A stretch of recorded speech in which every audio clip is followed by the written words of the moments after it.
I used to say it like a badge of honor, loud and proud, as if I had cracked some secret code to life that others were too afraid to admit.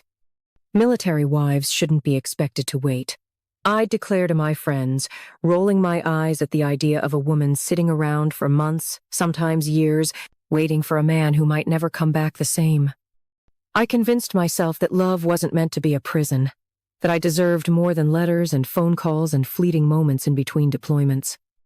And now, here I am, alone, scrolling through social media, staring at a picture of himmy ex-husband smiling, happy, with his new wife, a woman who apparently knew how to do what I never could.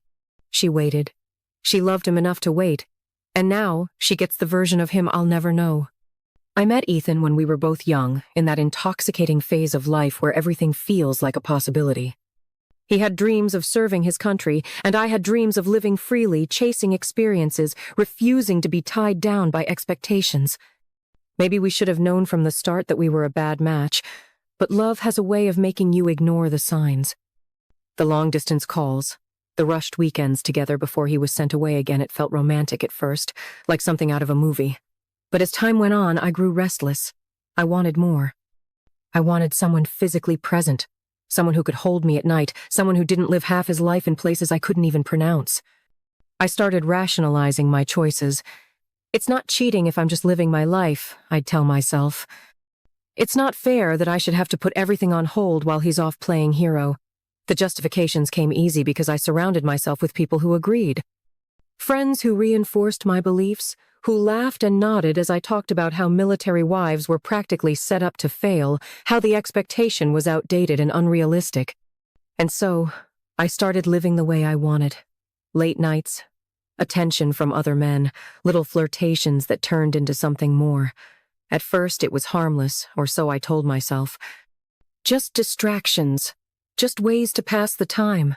But soon, I stopped feeling guilty. I started resenting Ethan for making me feel like I had to be guilty. Why should I suffer? Why should I be lonely? The night I told him I wanted a divorce, I felt nothing but relief. He had just come back from deployment, exhausted, thinner than I'd ever seen him, his eyes darker with something I couldn't understand. He sat across from me at the dinner table, his hands still rough from months in the desert, and when I told him, I expected anger. I expected a fight. But instead, he just nodded, his jaw tightening for a brief second before he said, "Okay, just that. No begging, no accusations, no dramatic speeches. Just okay." I should have known in that moment that I wasn't the one in control of the situation like I thought I was, that his silence meant more than I realized. But I was too caught up in my own sense of freedom. I told my friends, threw myself a little celebration. I was single again. I was free. And for a while it felt exhilarating. I dated, I traveled, I did all the things I said I'd do. I laughed at the women who stayed behind, the ones who spent nights crying into their pillows, waiting for a husband who might never come home whole. I'd rather be alone than trapped, I would say with a smirk. But then, something strange happened. Time passed. The men I dated weren't Ethan. The excitement of being single wore off. And suddenly, the world felt emptier. The nights out started to feel repetitive, the faces around me blurred together, and that freedom I had once cherished started to feel like a cage of its own. And then, one day, I saw it. A photo casually posted by an old mutual friend. Ethan, standing tall, a little older, but still the same man I had once promised forever to. Only now, he wasn't alone.